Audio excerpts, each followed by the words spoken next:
My book, Happy Campers, 9 Summer Camp Secrets for Raising Kids Who Become Thriving Adults, is not just the story of my own camp, but is the story of many camps all over the world who are promoting the social and emotional growth of kids through intentional strategies.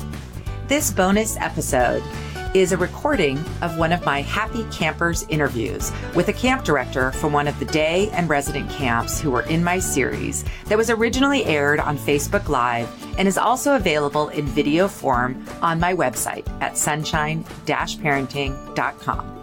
Enjoy this conversation with a camp director who runs an amazing program. Hello and welcome to the Happy Campers interview series. Today, I'm really excited to have the owners and directors of Carmel Valley Tennis Camp, Susan and Steve, on to talk all about their great program in Carmel Valley. So welcome, Susan and Steve. Thank you. Thank you. Why don't we start just by having you both introduce yourselves, talk about your background, how you ended up running a tennis camp. Okay. Good. All right, I'll start. Okay. Hi, I'm Susan Reeder, and I am one of the owners and directors of the camp. And I started, I was a junior tennis player. I played and excelled in the juniors. And at that time, it was actually before the women's tour, so it was a long time ago. But I did well in tennis and really enjoyed it. And then after college and after working actually in international banking for a little while, I got back into the tennis business because the tennis boom had happened, and I realized that it was kind of like an opportunity, definitely for a woman also who had the background in tennis that I did as a player. And so I started teaching. I was in Ann Arbor, Michigan, and I was head pro. I didn't start as head pro at all. I started at the bottom teaching there. And I started teaching, and I was like the only woman on the staff at that point. And they were like, Susan, take the women and the children. And I was like, okay, fine. And it was great because I really did learn how to teach, which was wonderful. And one thing led to another. I then coached Eastern Michigan women's tennis team. And then I moved to California and continued to stay in the tennis business. I really did enjoy it. I taught. I also managed a club, and I was a tennis director at another big club. So I kind of built this whole thing with tennis, but I'd also really loved the camp. And I'd actually knew about the camp. I'd gone to tennis camp when I was a child. All my other siblings and my mother and everything all had a background in residential camps and sleepaway camps, general camps back east. I went to the tennis camps because that's what I was doing. And so when I met the people that used to own Carmel Valley Tennis Camp, they asked me to come down and work in a year-round position and be one of the directors of the camp. And I was fascinated with it, and because I'd loved camp. And so anyway, that's how it all started. And actually then I worked for the past owners, and then Steve and I bought the business, and then we ran it at the site where it used to be, which was a leased facility. But then we bought 38 acres in Carmel Valley 21 years ago and built a camp, which was a complete dream. I feel like the luckiest person in the world. Oh, wait, that's so awesome. But wait, a quick question, because I didn't even know this about you, because we're friends and we've talked a lot before. You became the head pro at the place when you were the only woman pro where you started? It was actually, and after a while, I was there for a couple of years, but it's basically kind of was like, I think the term was at that point, because it was like administrative head pro. Okay. So it was like, I think it was, but it was great. I mean, and all these guys played at the University of Michigan, and the guy that owned the club was coach University of Michigan men's tennis team. So it was this great indoor club. And so, yes, that was my title. It wasn't after a while. I think it was more, kind of the whole thing, women and children. I opened a child care center which really increased actually our indoor play, because that's what we needed to do at that time. So I was always interested. Actually, I love teaching. I love that part of it. And I love coaching. I did that too. But I was also interested in the business part of it. That is just a great story. Okay, Steve, you also have a lot of experience with both tennis and working with kids. Talk about your background. Right. Well, I grew up in the Central Valley in Stockton, and my dad was a teacher, a high school teacher, and coached basketball, football. So I grew up around sports, and I grew up playing tennis and also basketball.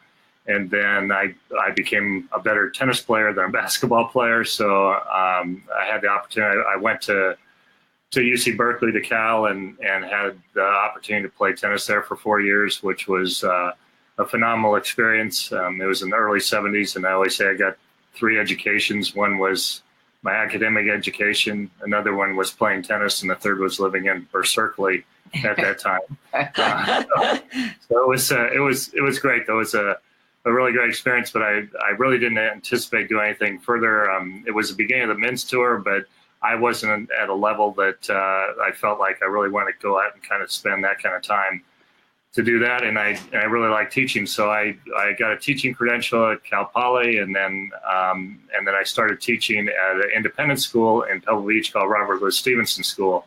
And at the time, it was an all-boys school. The first year I was there, I lived on campus, and I taught biology. My degree's in biology, so I taught biology, introductory physical science, and I coached basketball and tennis and was a dorm master.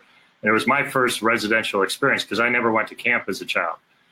So it was a different experience, and I really enjoyed it. I enjoyed the residential aspect of the school. And then as it turned out, I ended up staying. I was there for 21 years and saw the school go through a tremendous amount of growth from being an all-boys school to a co-ed school. I was the chairman of the science department. I ended up coaching both the girls and boys tennis teams, and we had a tremendous amount of success there. So my entire adult life has been dealing with children. And then in the 80s, the owners of Carmel Valley Tennis Camp asked me if I'd want to be involved in the summer. And so I started working there in the summers, and that's actually Susan and I met at Carmel Valley Tennis Camp. We met, and then we bought the business. During my teaching years, I also went back and I got a master's in biology. So, one of our things we say is, well, people ask, how did we get to this point of we're, running a tennis camp? Well, my degree's in biology and Susan's degree's in Russian studies. So, of course, we run a tennis camp.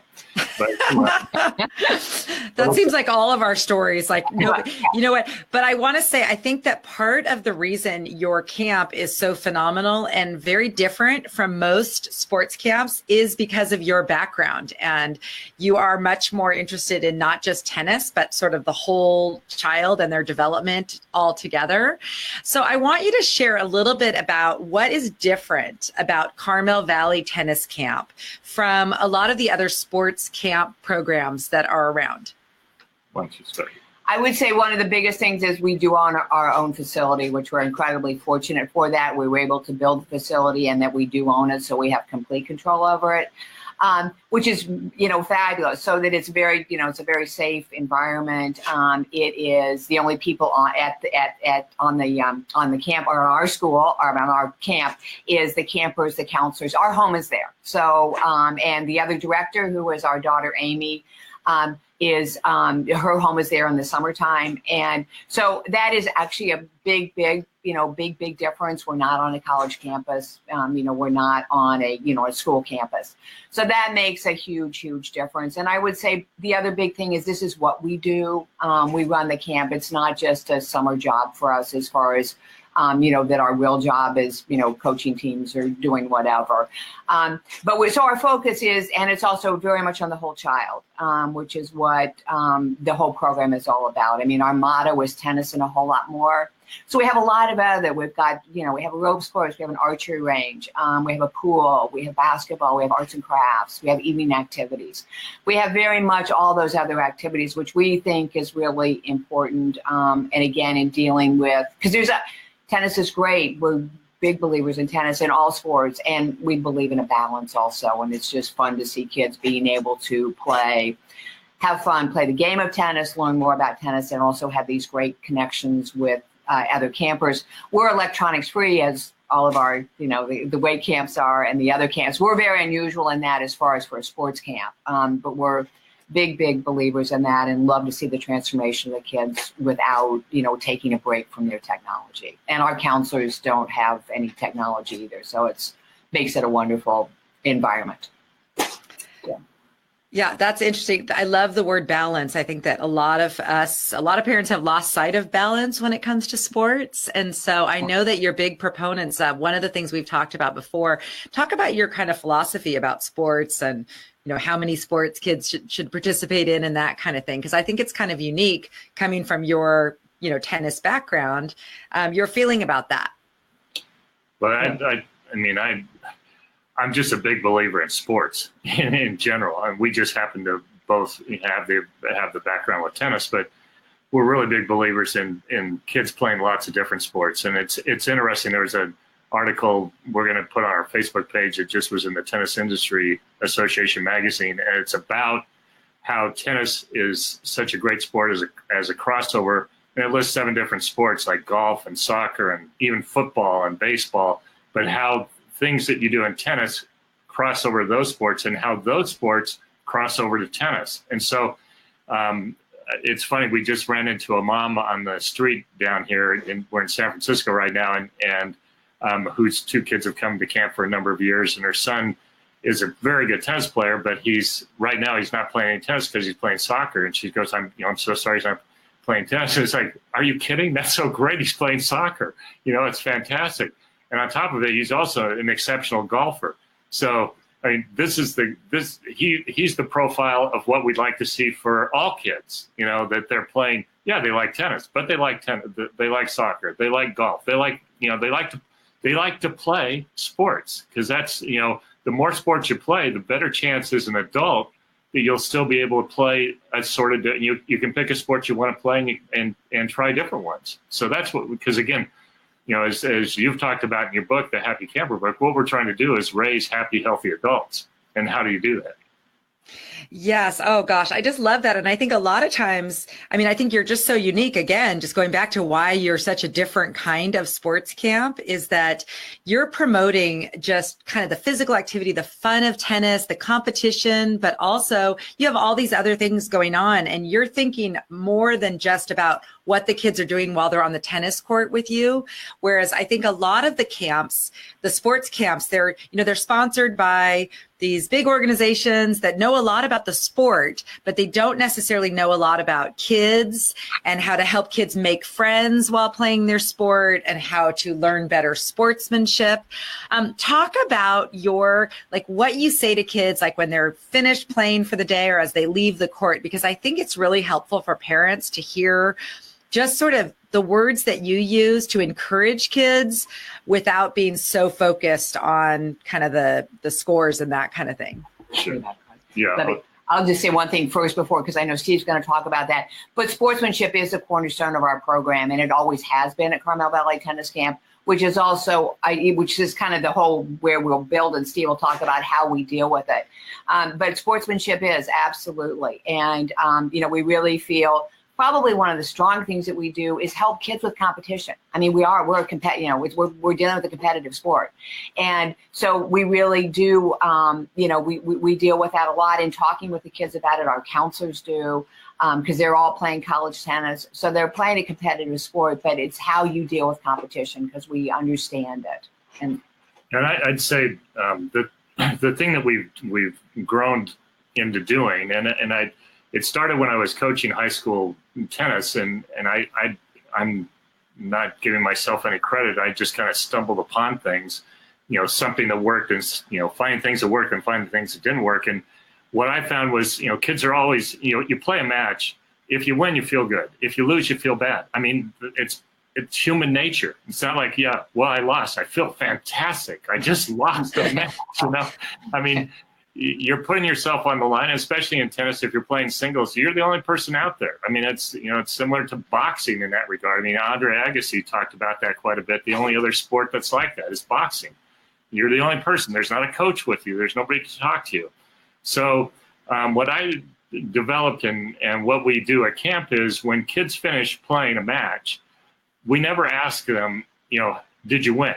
Because you always know whether somebody won or lost. But the first question we ask is, how did you play? And then because what we want them doing is thinking about how they played themselves within the match. How did you play? Then the next question is, what did you do well today? So they're thinking about things that they really had, that they accomplished, that they set out to do. Well, I really want to get more first serves in. And did I? Yeah, I did. Okay, well, that's something you can feel good about, even if you lost the match.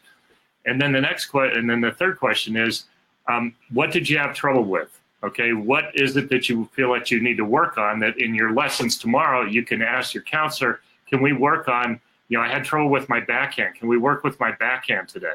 So you have specific things that you can then go to, so that the match itself becomes a learning experience, as opposed to simply putting yourself on the line and walking around at the end of the day, I'm a winner or I'm a loser. I mean, because at the end of the day, who's going to remember? At the end of the week, who remembers who won and who lost? I mean, nobody does. So it really is a matter of how are you going to get better at playing this game and developing your own style of play and your own level of success based upon your measurements of your own play, not somebody else's measurements of your play.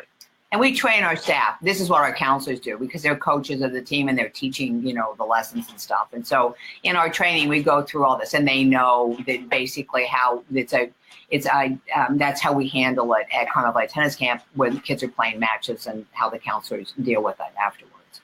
Oh, I just love that so much, because it's not just about tennis. You're teaching these kids how to deal with life. Because life is like that too, whether it's a test that, didn't go so well, at the end of the day, if you say, well, what went well on it?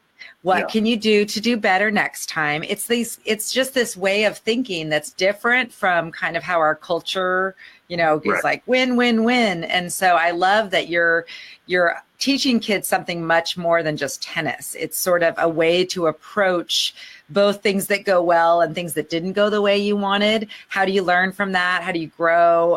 So what a great and fabulous thing. And I'm guessing that maybe other programs maybe don't do that as much. I don't know, but I'm guessing that that's not as much of a focus at other sports camps. There's some good, there's some really good and out there, really good pros. And I'll tell you, one of the guys I know I learned a lot from was an opposing coach when I was at Cal, was Dick Gould, who was the coach at Stanford men's tennis for many, many years. And I mean, they won, I think in his tenure there, won, I don't know if it was 17 national championships. It's some incredible number of national championships. But Dick, we've spent enough time talking with him because he's a good friend. He is all about the development of the whole person. I mean, when he dealt with his players at Stanford, and he's dealing with really high-level players, John McEnroe played for him.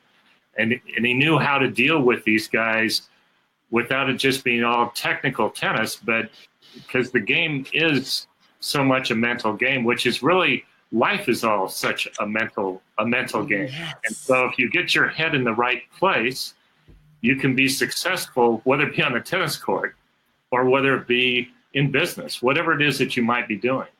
That is such a quotable quote right there. I'm gonna have to go back and type that one in, because life is a mental game, and just like your whole thing, it is so true. And I love how I think one of the things that for this series, one of the main goals is letting people know that when kids go to camps that like yours, that have really a lot of intention behind the way you do things, they don't just learn the skill that parents maybe think they're going there for. Sure, they're going to improve their tennis skills while they're with you, but they're getting a lot more out of it. And boy, if they learn better how to handle their emotions and their mental game in tennis, that definitely will translate to helping them in all other areas of their life, right? Right. Which is one of the things that we think is so great about tennis. I mean, being an individual sport, it really, every person that goes out there to play it, we talk about being vulnerable. I mean, you really are. You're walking out there. It's like, am I going to win? Am I going to lose? How do I look? Everybody's looking at me. I mean, you have all those. There isn't a team, which a team is wonderful, but there's also, talk about kind of developing grit. It is a great game for that. And we also deal with, I mean, we understand, you know, you come off the court, because we both played junior tennis. Remember, you know, coming off a court at 11 years old, just sobbing because I lost a match. I mean, we understand that. We've been there. We've been there. And it's okay. And we meet the kids where they are. It's like, let them be, you know, let that be, and then work from there to help it again, you know, to deal with those, you know, to deal with those different emotions and to help put it in perspective. And, you know, because those are all, you know, that's all a big part of growing up, but it is easy, you know, that's one of the things I think that we do deal with. And we get to see our counselors are all college players, but we really look for really incredibly well, we've got incredible counselors.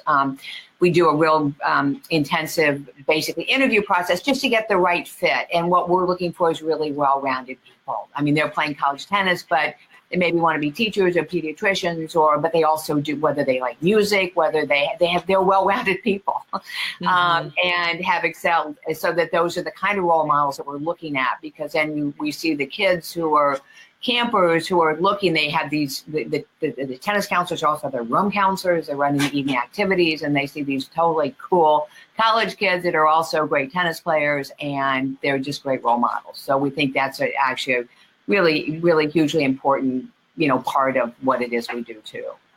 I mean, we know they like us, but yeah, sure. Okay, before we get too far, because I want to make sure you tell some of the details about Carmel Valley Tennis Camp. For example, the ages of the kids who come, how good they need to be at tennis, the session length. So just kind of the logistics. If someone's thinking about sending their child, why don't you just talk about, you know, how it works? How long do kids come for and all that? Sure. Okay, we're ages 10 to 17, 10 to 18, excuse me, 10 to 18. And they are, and the camper just has to be turning 10 in the year that they're coming. And we have, we're half girls, half boys. We're a small camp. We have 53 campers a session. And it's half girls, half boys. And we have all levels of players. We have, you know, more beginning players. 28 of one sex and 25 of the other. So we don't really split a kid in half with 53 kids. Thank you for clarifying that. And we have 1 and 2 week sessions, but we have beginning through ranked tournament players. I mean, we have kids, because we have 10 different tennis groups. So that allows us to have, you know, the more beginning groups. There's always there's a beginning group, 1 or 2 beginning groups. There's some advanced beginning groups. But with 10 different tennis groups, because there's 5 in a group. And so it allows us to have, also the other kind of neat thing is you can have 2 friends who can come together, one who's playing tennis all year long, who is tennis is a big part of their life, but they can come with their friend who maybe is just, you know, plays when they come to camp, or it's a sport for a lifetime, so they want to learn how to play, but they wouldn't be in the same tennis groups, but they can come to the same camp. So we can accommodate the kids that are, again, playing middle school tennis, playing high school tennis, playing tournaments, and the kids that are more beginner. We have 1 and 2 week sessions. We have 2 1-week sessions and then 4 2-week sessions. We're actually big believers in the 2-week session. The longest day that we have that we limit it to is basically 4 weeks. We think that's like, you know, as long as that's, and kids do combine sessions, which is fine. But it's long. We limit it basically just to those, you know, to a 4-week stay would be the longest. Okay, well, that's terrific. And it's really nice, I think, for parents to understand that their child doesn't have to. I mean, it's a great place to go if the kid has an interest in tennis, you've been playing in your family, and they just want to play some more, because what a great place to learn and just be with a group that's similar level. It sounds like they're not going to be playing against the kid who's, you know, a pro or whatever. So it sounds like they'll get to play with other kids of a similar level. Exactly. Yeah, and the thing, just adding to that, the way we set up our program, the kids have 3 hours of lessons a day, but they're not consecutive. So with 10 tennis groups, 5 groups are on at 9, 11, and 1 for an hour, and 5 groups are on at 10, 12, and 2 for an hour. And then at 3 o'clock, we have an all-camp meeting. We have some tennis topic that we discuss each day. The first day is always sportsmanship. And then we have match play. And Susan and I put the matches together. And we always tell the kids what we're after. The matches are just 1 set in length, but we're after trying to get scores that are going to come out to be 6-4 or 7-5 or 7-6. that's the hope. Occasionally we get matches that come out 6-0. If that happens, that's fine. We're, though, the ones setting those matches up and trying to make sure that the matches are going to be as close as possible, because the closer the competition, the better chance that both kids are going to be able to improve their game. And if kids want to play more, they can play more because we own the facility. I mean, it's not like, well, you're going to get kicked off because some adult has reserved the court. No, if you want to play more than a set, you want to play 2 sets, 3 sets, not a problem. We can set that up for you. That's great. That is terrific. Well, I was thinking of another question that, and now I just lost it, about the, you're talking about the tournament. Oh, the match play. I was thinking about, as a parent watching sports, how it's not fun watching games that are so one-sided, regardless of which side your kid is on. So if your kid's on the team that's losing, whatever it is, 10-0 in like water polo or something, it's not fun, nor is it fun when they're winning by that much. Just like professional sports events aren't fun to watch. No one wants to watch a football game that's like 35-0. You're like, oh, right. Done with that. Right. So it's really true that for kids for you to do that planning to get them to actually have really close matches, yeah, they're going to grow, and it's so much more fun. Well, and the thing is that some of my favorite matches, I mean, that I've seen are when you've got, 2 little, 10-year-olds that don't have much experience playing the game, but they've gotten to the point where they can play a match, and they're playing, and it's a struggle just to get the ball over, but they're getting the ball over back and forth, and then they end up with their friends are watching, and then everybody's so excited because they finished the match, and I mean, it's just the best. They come off and they're so excited. We played a match and we finished. It was so great. And what we do, it's like if for the kids that have not played, I mean, we do have some kids that really are coming in and they've maybe played other sports but that they haven't played much. And so they maybe don't even know how to keep score. So we start out, the match is a 1-set match. So they maybe are going to start at 4-all. So they're literally only going to play 2 full games, but the counselors are walking them through that. So we set it up so that they are challenged, but they're not discouraged. Or do you know what I mean? It's like baby steps. Mm-hmm. Whereas the kids that are playing tournaments, because the kids that are, we do have some kids that like to play tennis all day long. So, and they can do that. They can, they have their 3 hours of lessons. Then they want to go to center court for extra help. They can do that. And then they want to play a couple matches. We can accommodate that. And then we have the kids that are there, and it's like their 3 hours lessons, that's fine. They'll play one, they'll play one match. Maybe they're going to play a couple games, and that's perfect for them. And that's all they want, so that's great. And they're all improving, but they all have different levels of, interest, which is all fine. I want to just shift gears a little bit, because one of the things for this series, I really want to share the expertise of camp directors with parents. And I think one area that you can really share a lot in is how parents can best support and encourage their kids in sports. So what are some advice that you have for parents who have kids who are athletes, whether it's tennis or any other sport? How can they really encourage their child with their sports? I would say just the biggest thing is just be very supportive. Very supportive, encouraging. Be not.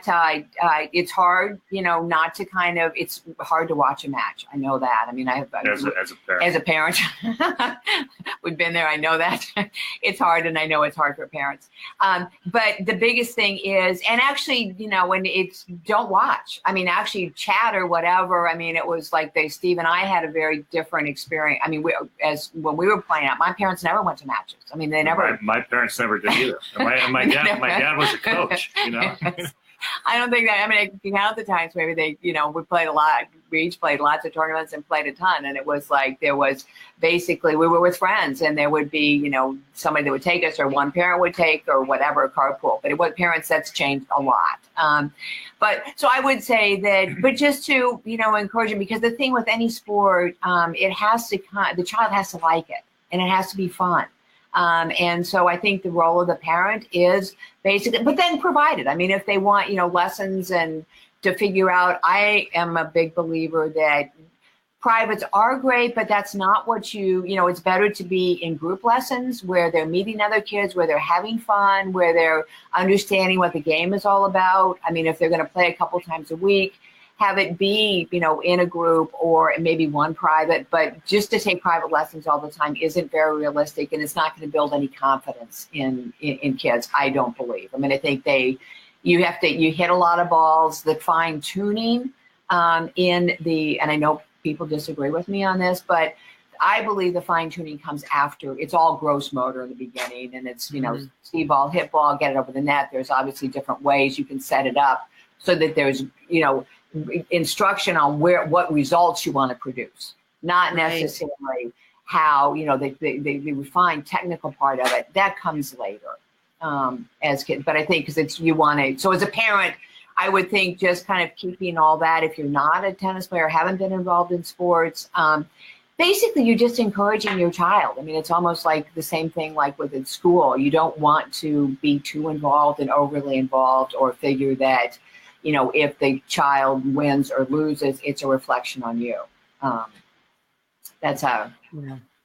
Yeah, I would say too with the big. I think one of the big things for parents with their kids is let the kid be the driver of the sport. In other words, don't put yourself in a position where, well, my kid really seems to like tennis, so I'm going to sign him up for a series of 6 months of lessons because that's going to be the best thing for him. Let the kid be the driver. If the kid says, Jake, I kind of like tennis. I mean, kid, is there something else that we can do?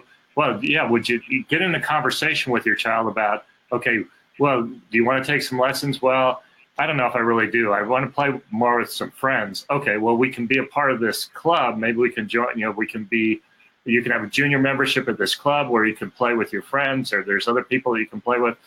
But the child has to be the driver of the sport. If it's a parent saying, okay, now you got to go do this lesson, now you got to go do this lesson, what you're going to do, I believe, you're going to drive the child away from the sport. I mean, because they'll get to a point where it's like it becomes a job and it's not fun anymore for them. It's like, well, I got to go to my lesson. I got to go to my lesson. I mean, the number of folks that become professional tennis players in terms of percentage of the number of people that play tennis is incredibly, incredibly small. So, I mean, what's your goal for you with your child, with the sport, whatever the sport might be? Because, I mean, we see parents coming and they've got their daughters, their daughter likes soccer. Well, she's 9 turning 10 and she's been on a traveling team for 3 years with soccer, and she's got to play all year long. And it's really a struggle to get her away for 2 weeks to come to tennis camp. Well, to me, that's getting the priorities kind of screwed up for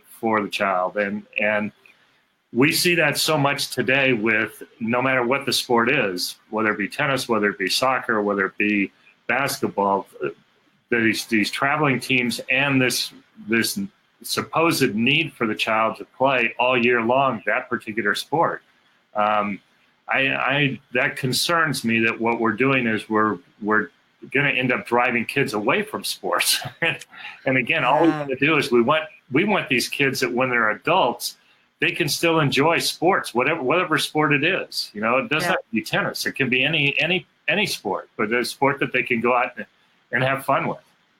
Yeah, boy, isn't that the truth? More not just with sports, like just enjoying things and doing things for the enjoyment of it, as opposed to always having it be for some like other, trying to be the best or trying to get a scholarship. Just how about, do you like playing this sport? Are you having fun with it? Let's go do it. And when you were talking about the club thing, you can go play tennis at like the local public schools and parks for free.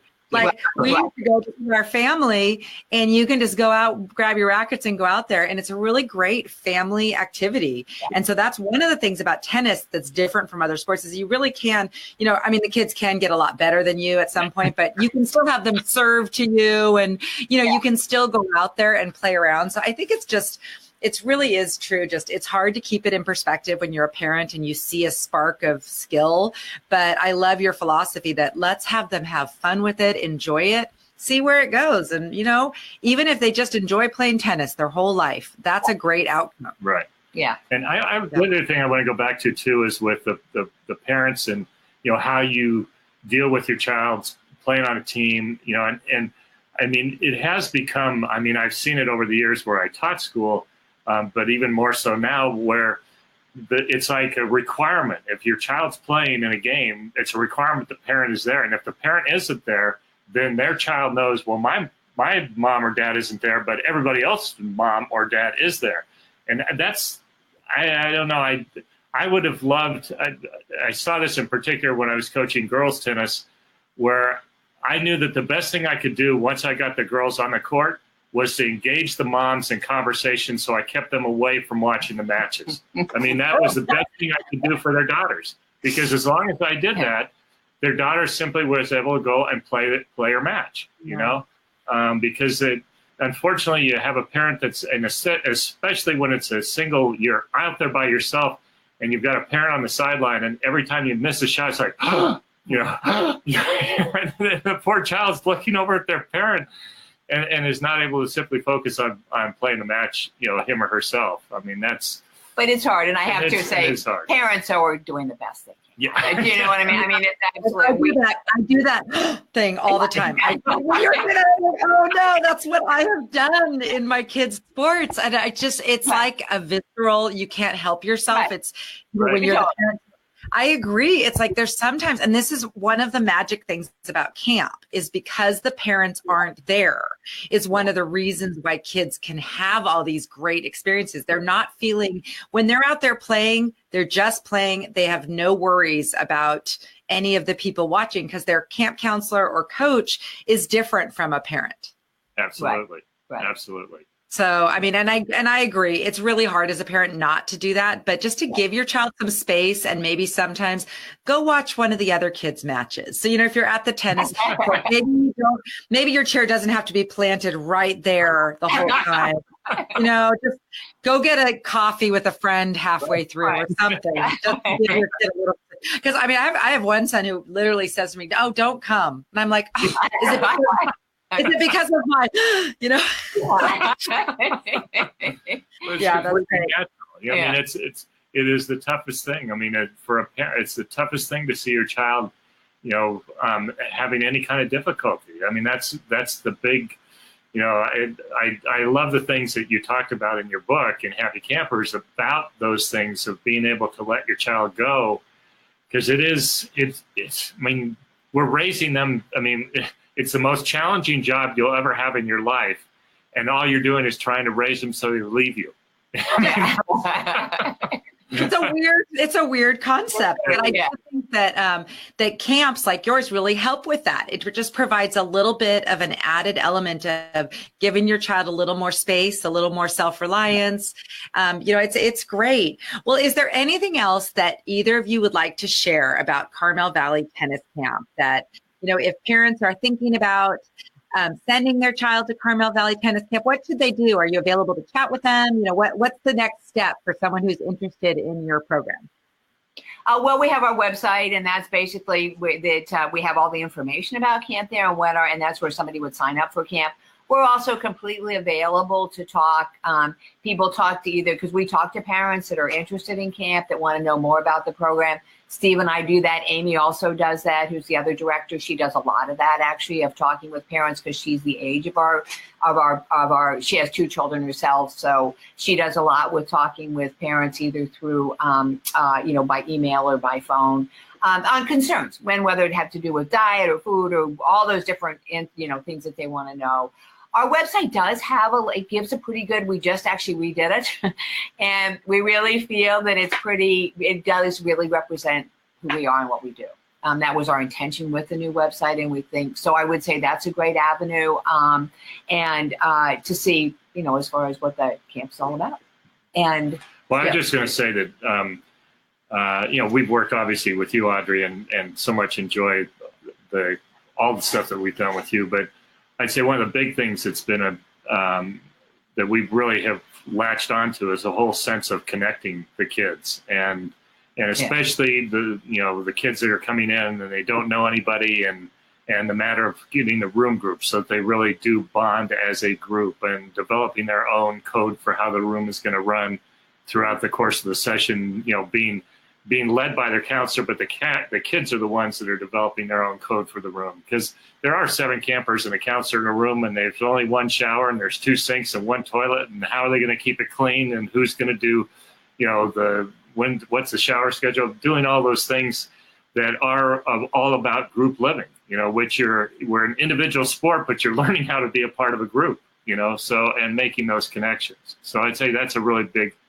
important part of what we do as Carmel Valley Tennis Camp. It's a huge component of camps, because I know there's so many of your camp, there's so many of the general camps, the weight camps, that actually do that, and they do it so well. And it has just been fabulous to bring that into our camp, into a sports camp, because we are dealing with kids, and it's made a huge difference, in the run groups and how the cooperation, the friendships that are made. And it's really been a wonderful part, because we look to actually definitely to the weight camps of all the things that we've learned from the general camps and the camps that are really well run. And so we feel very fortunate to be a part of that.